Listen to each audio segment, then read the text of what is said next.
Hello student, good morning all of you. जो आपका third paper है उसमें जो आपकी जो 2 यूनिट इन्वॉल्व होती हैं, फोर्थ और फिफ्थ स्टैटिक्स वाले पेपर में, मैथमेटिक्स के में, तो उसमें हम आज बेसिक्स रिक्वायरमेंट्स जो हैं फोर्थ और फिफ्थ यूनिट के लिए वो आपको बताएंगे।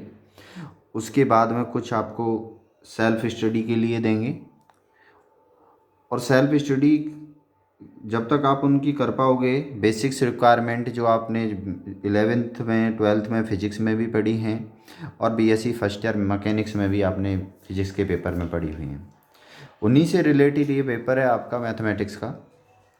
तो आज हम कुछ चीज़ें जो बेसिक्स नॉलेज है वो आपको दे देते हैं इस यूनिट में, और उसके बाद में हम फिफ्थ यूनिट स्टार्ट करेंगे, ताकि फोर्थ यूनिट स्टार्ट करने से पहले जो बेसिक्स हैं आपके, वो आपके चाहे तो अपनी इस बुक के सेकंड और थर्ड चैप्टर को पढ़ें, या बीएससी फर्स्ट ईयर की मैकेनिक्स को पढ़ें, या आप अपने 11th क्लास की फ़िज़िक्स को पढ़ें, ताकि वहाँ से ये चीज़ें फिर समझ में आएँ। तो चलो स्टार्ट करते हैं। ये वेट क्या होता है, भार होता क्या है।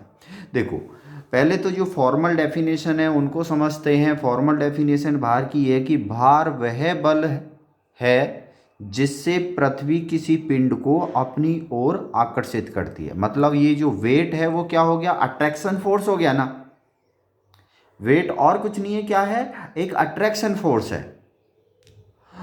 अब ये जो अट्रैक्शन फोर्स है, क्या, जहाँ जो अर्थ है वो अपनी तरफ क्या करती है, उसको अट्रैक्ट करती है। मतलब भार वह बल हो गया जिससे पृथ्वी किसी पिंड को अपनी ओर आकर्षित करती है। अपनी ओर आकर्षित जब करती है तो इसका मतलब क्या हुआ, जो हमारा जो आकर्षण बल है, अट्रैक्शन फोर्स है, वो हमेशा बॉडी, किसी बॉडी का, पर जो हम अट्रैक्शन फोर्स की हम बात करेंगे वो हमेशा बॉडी के मास के प्रोपोर्शनल होता है। मतलब यह आकर्षण बल सदैव पिंड के द्रव्यमान के समानुपाती होता है। अब देखो, अगर ये किसी पिंड का, पिंड होती है बॉडी, अगर किसी बॉडी का जो मास है वो स्मॉल एम में है, तो अट्रैक्शन फोर्स मतलब भार, आकर्षण बल ही क्या हो गया, भार हो गया, वो किसके प्रोपोर्शनल होगा, प्रोपोर्शनल टू एम। या और इसको क्या लग सकते हैं, W बराबर एम जी, जहाँ पर जो G है वो क्या है, एक स्थिरांक है, जिसे गुरुत्वीय स्थिरांक, ग्रेविटेशनल कांस्टेंट। G कैसा है, कांस्टेंट है, और जिसको क्या बोलते हैं, ग्रेविटेशनल कांस्टेंट कहते हैं। ठीक है ना। अब देखो, अब इसकी अगर हम इंग्लिश मीडियम वाले बच्चों के हिसाब से देखें तो क्या होगा, the weight of an object is the force acting on the object due to gravity. क्योंकि ये क्या है आपका, हम यहाँ पर यही बता रहे थे कि जो वेट है वो क्या है, अट्रैक्शन फोर्स है, जो किसी बॉडी को अपनी ओर अट्रैक्टिव, जो अर्थ है वो अपनी बॉडी को अट्रैक्टिव करती है। तो यहाँ से क्या हो गया, weight of an object is the force acting on the object due to gravity. वो आपका क्या कहलाता है, ग्रेविटेशनल फोर्स। ठीक है। अब फोर्स क्या होता है, वैसे तो ये सारी चीज़ें आपने 9th क्लास से पढ़ते आ रहे हो फिजिक्स में, लेकिन यहाँ पर इसी चीज़ को हम समझा, यही चीज़ें हमारी चलने वाली हैं, तो इसलिए हम इन चीज़ों को थोड़ा सा डिस्कस करेंगे, ज़्यादा गहराई में नहीं जाएंगे। गहराई में पढ़ने के लिए, जाने के लिए आपको बीएससी फर्स्ट ईयर में जो मैकेनिक्स है आपकी फ़िज़िक्स के, उसमें आप पढ़ो उसे जाके। 11th क्लास की फ़िज़िक्स है उसमें जाके पढ़ो आप। 9th में है थोड़ा बहुत टॉपिक, और इन सब में से भी अगर नहीं आपके पास में तो बुक्स, तो आपकी जो स्टैटिक्स की जो बुक है, आपकी स्टैटिक्स की ये जो बुक है, इसमें आपके फर्स्ट और सेकंड चैप्टर हैं वो आपको पढ़ने, फर्स्ट सेकंड और थर्ड चैप्टर। फर्स्ट चैप्टर आपको पढ़ना है, सेकंड चैप्टर आपको पढ़ना है, थर्ड चैप्टर आपको पढ़ना है। और जो हमारा जो सिलेबस है वो थर्ड चैप्टर के कुछ पार्ट है उससे स्टार्ट हो जाता है, मूवमेंट से, और ये थर्ड और फोर्थ चैप्टर आपकी फोर्थ यूनिट में है, और फिफ्थ चैप्टर ये आपकी फोर्थ यूनिट में है। फिफ्थ और सिक्स और सेवन्थ चैप्टर आपका फिफ्थ यूनिट में, जिसे बेसिक्स के बाद में हम ये वर्चुअल वर्क वाला पार्ट है इसको स्टार्ट करेंगे, ताकि इनमें ये जो फोर्थ यूनिट है ये सारी चीज़ें काम आएंगी, ताकि इनको आप तब तक आप इसको बेसिक्स को पढ़ सको, फिर हम इसको स्टार्ट कर देंगे। तब तक इसमें बहुत छोटा सा एप्सिलॉन पार्ट काम आता है इसका, वो हम आपको समझा देते हैं। ये क्या है, देखो फोर्स क्या है, बल है क्या, बल देखो, बल जो वह है जो विराम अवस्था में रखे हुए किसी पिंड को, कोई बॉडी अगर रेस्ट में है तो अगर क्या कर दे, उसको मोशन में लाने का प्रयत्न, उसमें क्या करे, मोशन में ला दे। या हम कहें कि अगर कोई बॉडी एक यूनिफॉर्म वेलोसिटी या यूनिफॉर्म स्पीड से क्या कर रही है, चलते हुए क्या हो रही है, पिंड को क्या कर दे, पिंड जो गति कर रहा है उसमें क्या कर दे, बदलाव कर दे या रोक दे। मतलब बल वह है जो विराम अवस्था में रखे हुए किसी पिंड को गति उत्पन्न कर दे, किसी पिंड में गति उत्पन्न कर दे, अथवा एक समान वेग से चलते हुए पिंड की गति को बदलते या उसे रोकने का प्रयास करे, या उसे रोक दे, प्रयास करे या उसे रोक करे। अब देखो, बल के लिए जब हम फोर्स को स्टडी करेंगे तो उसके लिए कुछ रिक्वायरमेंट्स हैं। अब सबसे पहले बल का परिमाण। अब देखो, बल का जो मैग्नीट्यूड है, फोर्स का जो मैग्नीट्यूड ऑफ द फोर्स है, वो होता है बल को जो ग्राम या किलोग्राम में मापा जाता है। ग्राम, वैसे अगर यूनिट्स, अब इसकी हम इकाई की बात करेंगे आगे, ग्राम, भार और किलोग्राम। मतलब बल्कों का जो परिमाप है वो क्या होता है, उनका जो बल का ग्राम या किलोग्राम में मापा जाता है। वैसे इसकी इकाई है SI पद्धति, और उसमें डाइन, न्यूटन, किलोग्राम भार, ग्राम भार, ये हैं।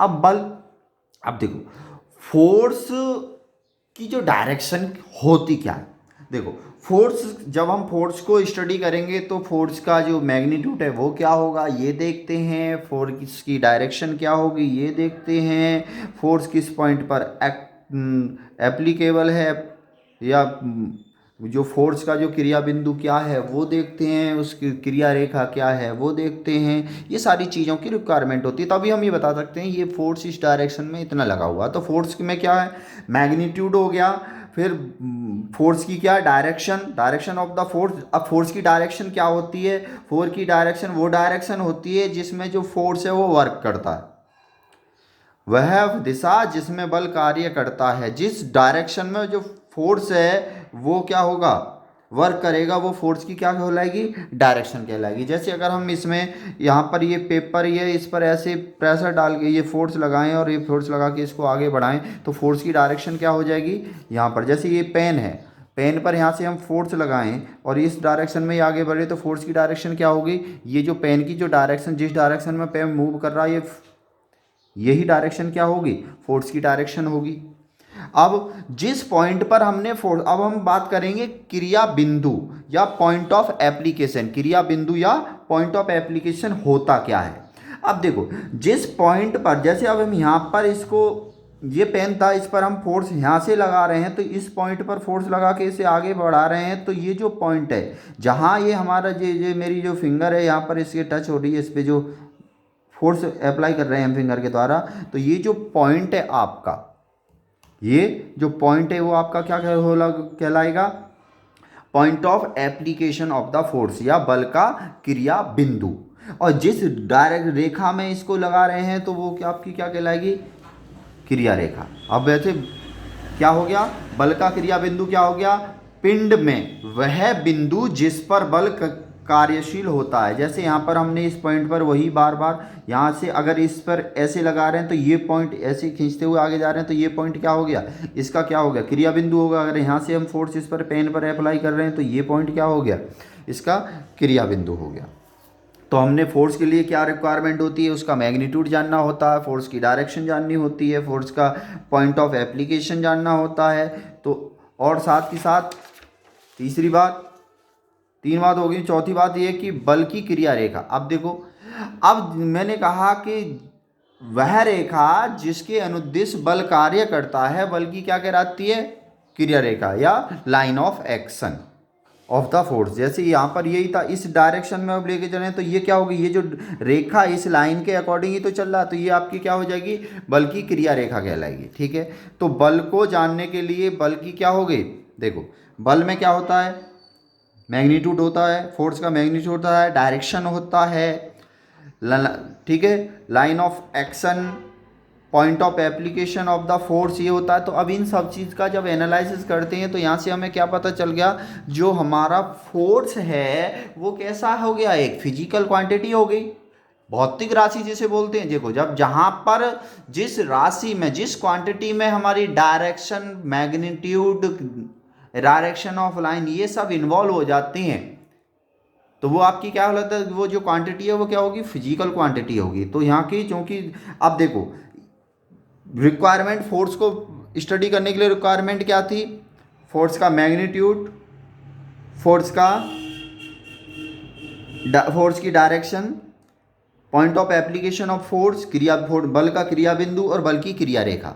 तो इन सब के लिए जब से क्या इम्प्लाई हुआ कि बल है वो क्या हो गया? एक भौतिक राशि होगी जिसमें परिमाण, दिशा दोनों होते हैं। जब परिमाण और दिशा दोनों होंगे तो जब ये कैसी होगी? जो फोर्स है एक कैसी होगी? वेक्टर क्वांटिटी होगी। जहां पर परिमाण, जिस क्वांटिटी में मैग्नीट्यूड और डायरेक्शन दोनों इन्वॉल्व होते हैं वो आपकी वेक्टर क्वांटिटी होती है। तो फोर्स कैसा हो गया? एक वेक्टर क्वांटिटी होगी।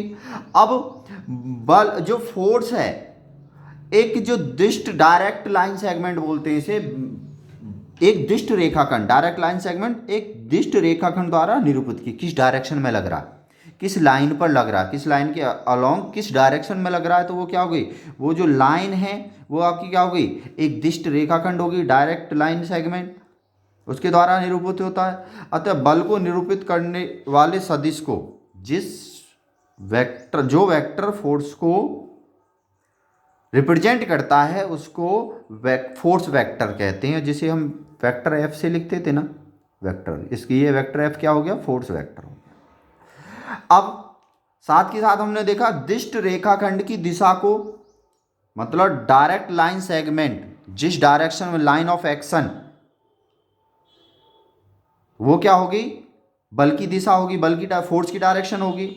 और बल सदिश का आरंभिक बिंदु, जिस पर बल लग रहा है, जिस पर ये क्या, point of application of force, उस पॉइंट को हम बल का क्रिया बिंदु कहलाता है। तो बल को निरूपित करने वाली रेखीय सदिश को बल की क्रिया रेखा कहते हैं। तो ये क्या हो गया? Geometrical representation of force. ये चीज़ हमारी, जब हम उसमें वर्चुअल वर्क, कल्पित कार्य पढ़ेंगे तो वहाँ पर ये आता है कि बल की ज्यामिति को बदले बिना, तो बल की जो ज्यामिति है, बल का ज्योमेट्रिक रिप्रेजेंटेशन ऑफ फोर्स है, वो उसमें क्या हो गया भाई? वेक्टर क्वांटिटी है वो। तो वेक्टर क्वांटिटी है तो magnitude, direction, line of action of the force, line segment, line of action, ये सारी चीज़ों की पोजीशन को चेंज किए बिना वहाँ पर काम करेगा, वहाँ ये चीज़ आ देंगे। अब देखो, अब हमने बताया यूनिट्स। देखो यूनिट्स हम क्या पता है, एसआई पद्धति, सीजीएस पद्धति, उन दोनों में होता है, लेकिन हमें यहाँ से ये सिर्फ इतना देखना है कि जो फोर्स है उसको डाइन, न्यूटन, ग्राम बार और किलोग्राम बार में मापा जाता है। यही हमने यहाँ पर बताया था कि बल का जो मैग्नीट्यूड ऑफ फोर्स ग्राम या किलोग्राम में मापा जाता है, ग्राम बार या किलोग्राम बार। अब फोर्स, चौथा पॉइंट हमारा आ गया कि कोप्लेनर फोर्सेस। ये भी बहुत काम का है क्योंकि हमारी फोर्थ यूनिट आपकी इसी कोप्लेनर फोर्सेस एंड मोमेंट ये है, एंड फ्रैक्शंस, ये 3 टॉपिक हैं। तो सबसे पहले उसकी, जब कोप्लेनर फोर्स की प्रॉपर्टीज़ को पढ़ेंगे तो उससे पहले कोप्लेनर फोर्स क्या होता है वो चीज़ हमें जानना चाहिए। तो देखो, कोप्लेनर फोर्स, समतलीय बल। समतलीय बल मतलब वे कार्यरत बल जिनकी क्रिया रेखाएं एक ही तल में होती हैं। भाई समतलीय का मतलब है कि एक ही तल में होंगे। समतलीय का मतलब समतलीय, एक ही तल में बल, मतलब वे कार्यार्थ बल जिनकी क्रिया, लाइन ऑफ एक्शन एक ही प्लेन में होंगी, वो जो फोर्सेज हैं वो क्या कहलाएंगे? कोप्लेनर फोर्स कहलाएंगे। वे कार्यार्थ बल जिनकी क्रिया रेखाएं एक ही तल में हों समतलीय बल कहलाते हैं। अब देखो नेक्स्ट क्या है हमारा, कनकुरेंट फोर्स, संगामी। एक तो हो गया समतलीय बल, वे बल जिनकी क्रिया रेखाएं एक ही तल में होती है समतलीय बल कहलाते हैं। अब संगामी बल कौन से होते हैं, या कनकुरेंट फोर्सेस, वे फोर्सेस जो एक बिंदु पर, अब वहां पर तो था क्या, एक ही तल, समतलीय था, एक ही तल में हो। अब यहां पर संगामी में ये क्या है, वो फोर्सेस जो एक बिंदु पर क्रियाशील हों संगामी बल कहलाते हैं। भाई एक बिंदु पर बहुत से बल कार्य कर सकते हैं, एक से ज़्यादा बल कार्य कर सकते हैं या नहीं। जैसे कोई यहाँ पर ये अब बंधा हुआ, इसको अलग अलग रस्सियों से ऐसे बांध दें, इसको ऐसे बाहर खींचे, ऐसे बाहर खींचे, ऐसे खींचे, इस पर बहुत सारे फोर्सेस लगाएं। जैसे इससे ऐसे दबा रहे हैं यहाँ पर, तो एक फोर्स हमारा इस डायरेक्शन से लग गया, एक फोर्स इस डायरेक्शन, इसी पॉइंट पर है। और हम ऐसे भी लगा सकते हैं, इन पर भी लगा सकते हैं। तो एक ही पॉइंट पर जितने फोर्सेस हमारे कार्य करते हैं, जो अप्लाई होते हैं,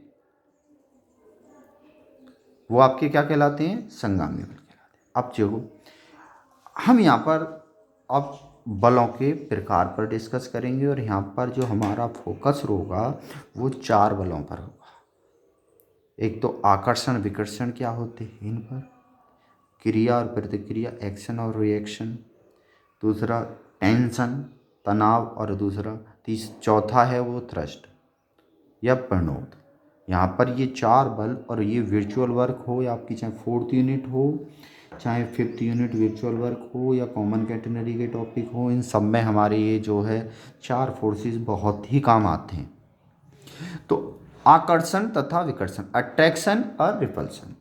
अट्रैक्शन से नाम आपको पता चलोगे, अट्रैक्ट्स, तो यहाँ से क्या होगा, वह बल, वह फोर्सेस जिससे 2 पिंड, मतलब 2 डिफरेंट बॉडीज एक दूसरे के समीप आती हैं, क्या कहलाते हैं, अट्रैक्शन फोर्स कहलाते हैं। जैसे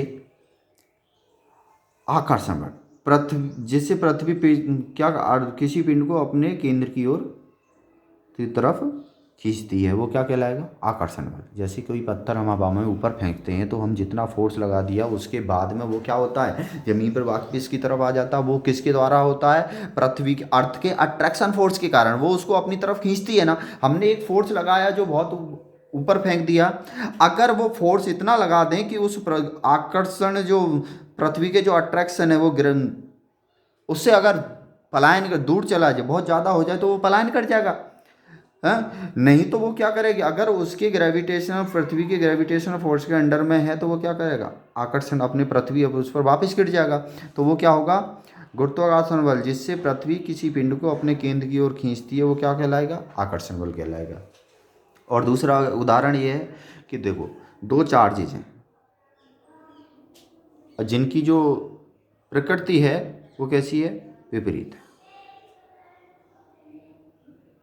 जैसे एक पॉजिटिव चार्ज ले लो और एक है नेगेटिव चार्ज, ये एक दूसरे को क्या करते हैं, अट्रैक्ट करते हैं। पॉजिटिव नेगेटिव क्या करते हैं, एक दूसरे को अट्रैक्ट करते हैं, लेकिन ये दिखाई नहीं देते।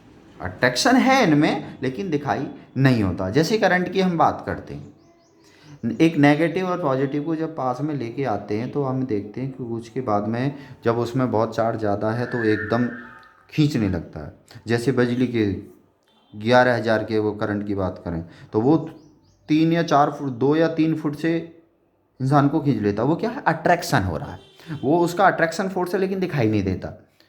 तो वहाँ पर ये क्या है, इसी हिसाब से पॉजिटिव नेगेटिव चार्ज का हो गया। तो ये क्या हो गया, ये क्या है, आकर्षण हो गया, जो अपनी तरफ खींचते हैं, लेकिन कुछ दिखाई भी दे जाते हैं, कुछ दिखाई नहीं देते, जैसे ये है।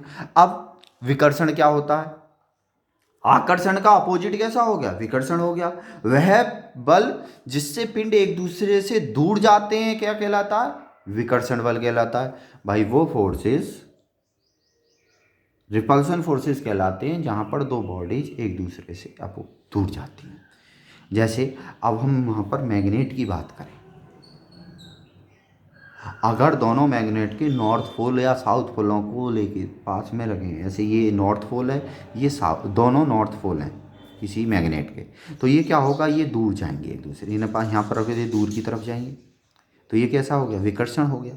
अब देखो यहाँ पर ही अगर इसको एक नॉर्थ और एक साउथ हो गया तो ये अट्रैक्ट करेंगे, तो ये कैसा हो गया, अट्रैक्शन फोर्स हो गया। अपोजिट डायरेक्शन के ले रहे हैं, अपोजिट हैं इनकी वो, तो अपोजिट में ये क्या होगा, अपोजिट में अट्रैक्ट होगा। लेकिन जब सेम टाइप के हैं, मतलब नॉर्थ नॉर्थ पोल ले रहे हैं या साउथ साउथ पोल ले रहे हैं, तो ये एक दूसरे से दूर जाएंगे। जब ये जो एक दूसरे से पूरी दूर जाने की जो प्रवृत्ति है, ये आपकी क्या कहलाएगी, विकर्षण के कारण हो गई। तो अट्रैक्शन और रिपल्सन ये होता है, आकर्षण और विकर्षण। आकर्षण वो हो गया जिससे दो डिफरेंट डिफरेंट बॉडीज एक दूसरे के समीप आती हैं, और विकर्षण वो हो गया जिससे दो बॉडीज हैं वो एक दूसरे से दूर जाती हैं। ठीक है, अब एक्शन और रिएक्शन की बात करते हैं। एक्शन और रिएक्शन में देखते हैं, देखो ये मान लिया एक पिंड ए है, ये बॉडी ए है, ये एक तू है, बी है। अब ए बी के संपर्क में है, अब यहाँ से संपर्क में है, और इस हिसाब से है कि जो ए बॉडी है वो बी पर क्या कर रही है, दबाव डाल रही है, प्रेशर डाल रही है। प्रेशर डाल रही है तो यहाँ से क्या होगा कि इसके से इस पर कोई फोर्स लगेगा, दबाव डाल रहे हैं तो, और इसके जहाँ पर ये स्पर्श बिंदु टेंजेंट, पॉइंट ऑफ टेंजेंट ए के द्वारा क्या होगा, कुछ फोर्स लगेगा। अब क्या करेगा जो बी है, इस जब ये फोर्स जो ए जब इस पर दबाव डालता है तो इस ये कुछ क्रिया होगी, इस क्रिया को क्या बोलते हैं, जो ये यहाँ पर जो वर्क हुआ, दबाव डाला ए ने, इसको बोलते हैं एक्शन। इसकी ये क्या हो गया, एक क्रिया होगी, इसको क्या बोलते हैं, एक्शन। और इस जब ये यहाँ पर एक्शन हो रहा तो अब ये बी क्या करेगा, ये तो ऐसे ही नहीं बैठेगा, ये क्या करेगा, इसको सहने की कोशिश करेगा। और इस पर ये कब सहेगा, जब इस पर ये अपोजिट डायरेक्शन में क्या करेगा, प्रतिरोध करेगा। इसका बी क्या करेगा, जो ए पिंड जो दबाव डाला है इसका प्रतिरोध करेगा। प्रतिरोध किया तो इसका मतलब क्या हुआ, ये जो प्रतिरोध करने की अपोजिट डायरेक्शन में होगी, इसको सहने का, इसको वापस धकेलने की कोशिश करेगा, तो इसको बोल देंगे क्या, रिएक्शन, प्रतिक्रिया। प्रतिक्रिया को आर से हम रिप्रेजेंट करते हैं, जो रिएक्शन है उसको आर। अब देखो जहां भी हमारा एक्शन होगा वहां रिएक्शन जरूर होगा, ठीक है। एक्शन है तो रिएक्शन है, क्यों, क्योंकि अगर पिंड ए इस पर दबाव डाल रहा है तो जो पिंड बी है इस दबाव का विरोध करेगा। अब जो विरोध है वही क्या कहलाएगा, इसका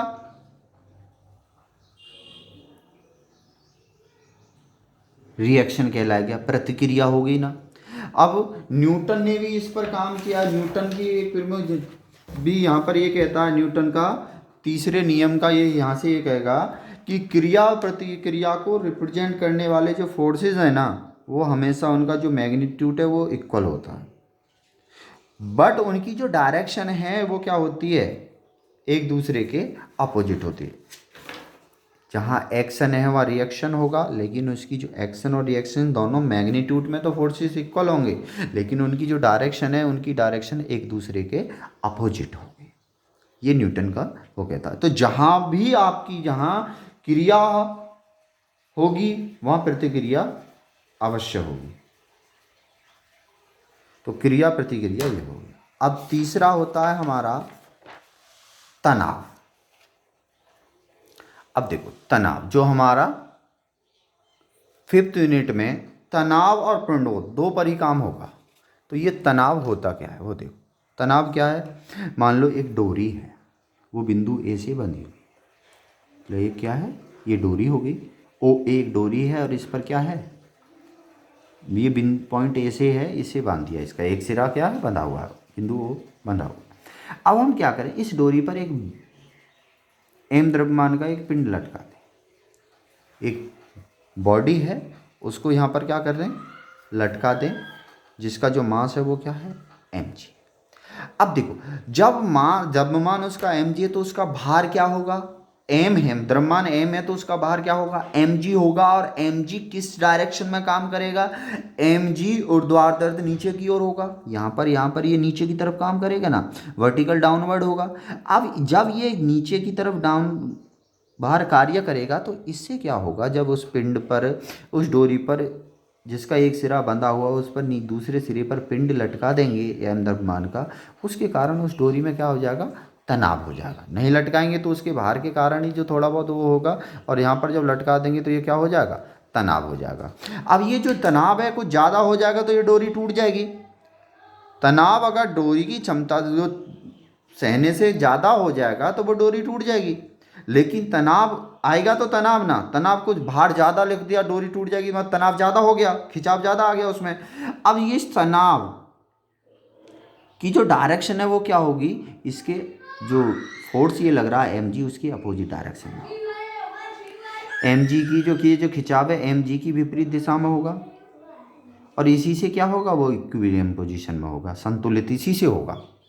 अगर ये क्या कहें संतुलन की स्थिति में है तो एम जी जो फोर्स लगा है वो टी के बराबर होगा, लेकिन डायरेक्ट मैग्नीट्यूड में, लेकिन डायरेक्शन क्या होगी, अपोजिट होगी। अगर एम जी ज़्यादा हो जाता है तो ये डोरी क्या होगी, टूट जाएगी। तो फॉर्मल वे में ये है कि जो डोरी ओ ए का जो रखा दिया, अब इस तनाव को जो टी से रिप्रेजेंट करते हैं, और ये किसके बराबर हो गया, अट्रैक्शन इसके फोर्स के एम जी के बराबर हो गया ना संतुलन की स्थिति में। इस खिंचाव या बल को ही तनाव कहते हैं, और इसे टी से व्यक्त किया, टी बराबर क्या हो गया, एम जी हो गया। इसी प्रकार हम क्या करें, एक डोरी दो स्थिर बिंदुओं से बंधी हुई है। जैसे जब हम किसी दो खुंटियों से एक तार को बांध देते हैं,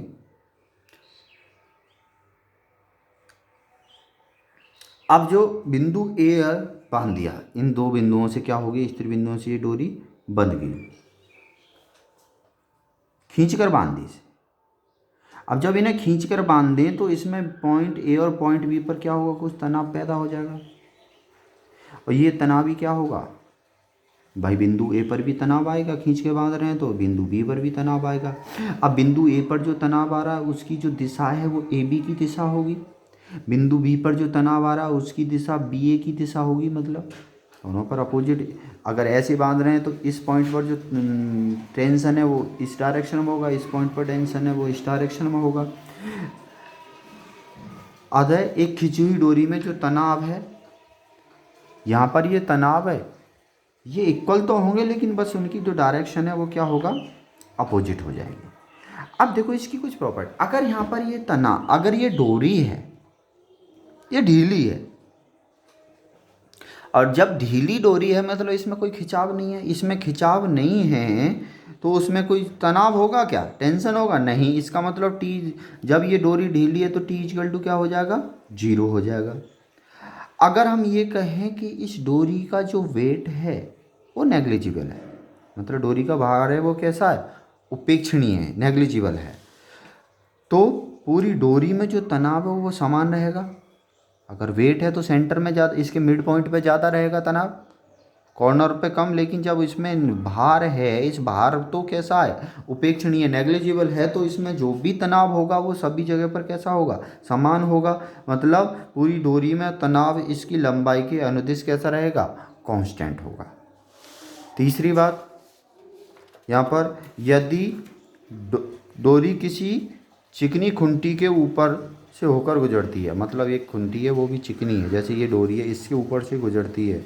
अब तो इसके कारण जब चिकनी है ये खुंटी, तो इसमें जो डोरी में जो पूरा तनाव है जो इसके क्या रहा है, इसके कारण ऊपर होकर जो गुजर रही है उसके कारण वो क्या होगा, सभी पे बराबर होगा, पूरी डोरी में कैसा होगा, तनाव होगा। अगर ये डोरी, ये खुंटी अगर कैसी होती, गिरनी खुरदरी होती तो इसमें ज़्यादा तनाव होता, पॉइंट जो यहाँ से गुजरेंगे, तो पूरी डोरी में तनाव कैसा रहेगा, अचर रहेगा। कब, जब ये डोरी कैसी होगी, खुरदरी होगी। तीसरी बात, चौथी बात, यदि किसी पिंड को 2 या 2 से अधिक डोरियों से बांध दिया जाए, 2 या 2 से अधिक डोरियों से अगर किसी बॉडी को अगर हम बांध रहे हैं तो हर एक बॉडी में जो हर एक जो डोरी है हमारी, हर एक डोरी उसमें जो अलग अलग तनाव होगा, भाई तनाव सब में बराबर तो नहीं होगा, अलग अलग होगा। ये है हमारी तनाव। अब देखो प्रणोद या थ्रस्ट होता क्या है, ये चीज़ समझो पहले। ये तनाव समझ में आ गया होगा, अब प्रणोद समझ लो। प्रणोद क्या होता है, देखो पहले तो फॉर्मल में समझ लो। यदि किसी एक पिंड को एक छड़ द्वारा धकेला जाता है तो छड़ पर पिंड द्वारा एक बल लगता है जो पिंडोद कहलाता है, और ये जो छड़ के अंदर से बाहर की ओर कार्य करेगा। अब जैसे यहाँ पर ये बॉडी है सपोज करो, अब ये हमारा एक स्टिक है। अब इस पर जब हम फोर्स लगाते हैं, इसके ये जो स्टिक के द्वारा फोर्स लगा रहे हैं, तो यहाँ से देखो ये बॉडी के कारण 100 इसमें जब फोर्स लगा रहे हैं तो एक तो बाहर की तरफ बल लग गया, और एक आएगा जब इसका, और ये बॉडी इसका जब हम फोर्स लगा रहे हैं तो इसकी अपोजिट डायरेक्शन में भी देगी। तो यहाँ पर इस छड़ पर दो फोर्सेस काम करेंगे। एक जो हम इससे अप्लाई कर रहे हैं इसके द्वारा जो बाहर लगा रहे हैं तो बाहर तनाव आएगा। एक जब इस बॉडी के द्वारा इसमें जो इसका जो ये बॉडी इस छड़ का जो दबाव है इसका प्रतिरोध करेगी, तो इसका ये अंदर की तरफ आएगा।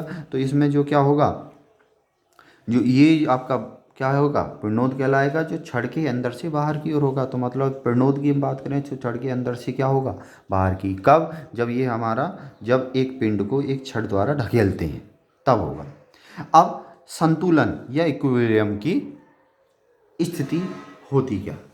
अब देखो, यदि किसी पिंड पर क्रियाशील, यदि कोई किसी बॉडी पर कोई दो या दो से अधिक फोर्स एक्टिव हैं,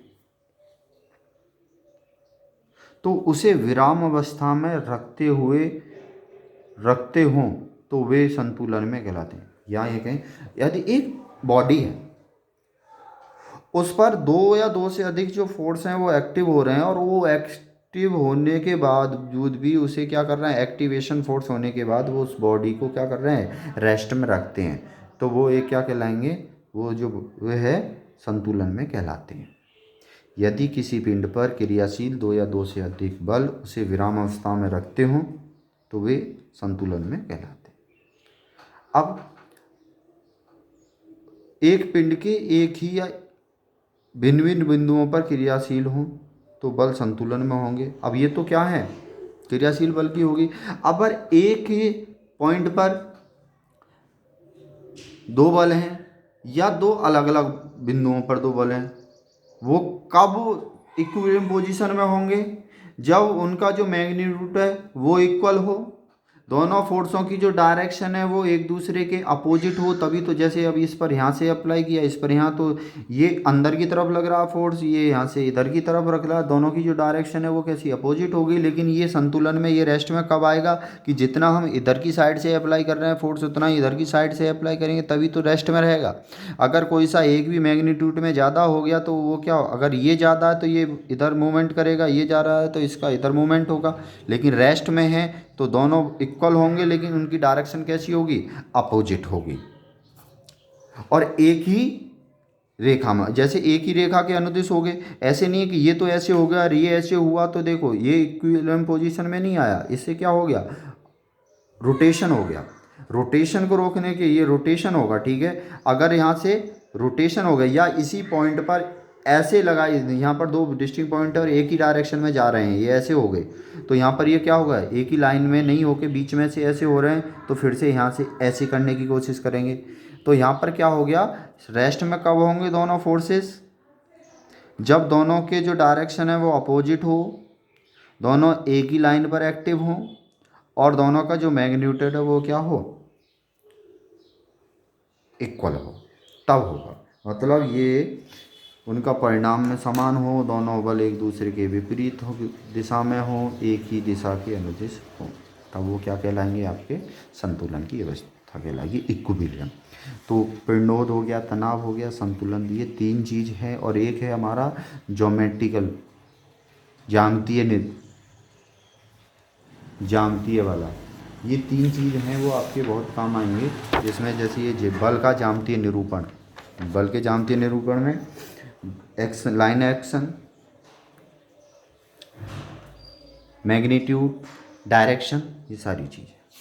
अब थोड़ा सा ये पढ़ लेते हैं कि अब वर्क डन होता क्या है। Work done by a force, एक बल द्वारा किया गया कार्य, बस लास्ट टॉपिक है आज का। उसके बाद में नेक्स्ट में आपकी जो 5th यूनिट है वो स्टार्ट हो जाएगी, कल्पित विस्थापन और कल्पित कार्य से, जो नेक्स्ट वीडियो में कराएंगे। अब लास्ट टॉपिक क्या है, work done by a force, एक बल द्वारा किया गया कार्य। देखो, work done by a force, force क्या है, एक वेक्टर क्वांटिटी है, तो वेक्टर एफ से रिप्रेजेंट हो, एक्टिंग एट ए पॉइंट, जिसका पोजीशन वेक्टर क्या है, vector R, during a small displacement, D R of its point of application. जहाँ पर क्रिया बिंदु कर रहा है, जहाँ पर कार्य कर रहा है, उसकी जो डिस्प्लेसमेंट है जो क्या है, अगर डी आर है पॉइंट आर का, तो उस पॉइंट पर उस बल द्वारा किया गया कार्य क्या होगा, एफ डॉट डी आर। बल गुणा विस्थापन हो क्या होता है, कार्य होता है, दोनों की क्या डॉट प्रोडक्ट आता है। एफ डॉट डी आर आपका क्या कहलाएगा, वर्क डन किया फोर्स, या एफ मैग्नीट्यूड, अगर एफ का मैग्नीट्यूड क्या है, एफ है, और इसका क्या है, D R cos theta. D R क्या है, इसका मैग्नीट्यूड है, तो F D R cos theta. जहाँ पर मैग्नीट्यूड ऑफ एफ क्या है, F, magnitude of D R क्या है, डी आर, तो ये आपका क्या कहलाएगा, F D R cos theta. तो ये थे। अब आपको इन फोर्सेस के बारे में पढ़ना, पहला और दूसरा चैप्टर आज कंप्लीट कर लेना है, ताकि हम जो आपकी 5th यूनिट है उसको पढ़ाएं तो आपको अच्छी तरह से समझ में आ जाए। मिलते हैं नेक्स्ट वीडियो में। Virtual work, virtual displacement and virtual work, जो 5th यूनिट का जो मेन टॉपिक है, वहाँ से स्टार्ट हो जाए। तो आपको ये सारी चीज़ें जो अभी तक मैंने बताई हैं वो आपको अच्छे से तरह से पढ़नी है, ध्यान रखना है। उसके बाद में जो आपकी बुक है उसके जो फर्स्ट और सेकंड चैप्टर हैं उनको ढंग से पढ़ना है। उनमें भी आप गिने चुने टॉपिक पढ़ सकते हो, जैसे आपको उसको जब फोर्स अप्लाई हो रही है तो फोर्स में उसके कंपोनेंट फोर्स के कैसे ब्रेक करते हैं, उसमें घटक कैसे हैं, उनके कुछ नियम्स होते हैं, उनमें आघूर्ण क्या है, अगर फोर्स अप्लाई हो रही है तो वहाँ पर डिस्प्लेसमेंट होगा, रोटेशन होगा, ट्रांसलेशन होगा। ये सारी चीज़ें आप एक बार नेक्स्ट वीडियो स्टार्ट हो उससे पहले एक बार अच्छी तरह से पढ़ लेना, ताकि वो क्वेश्चन आपके समझ में आ जाए। Thank you.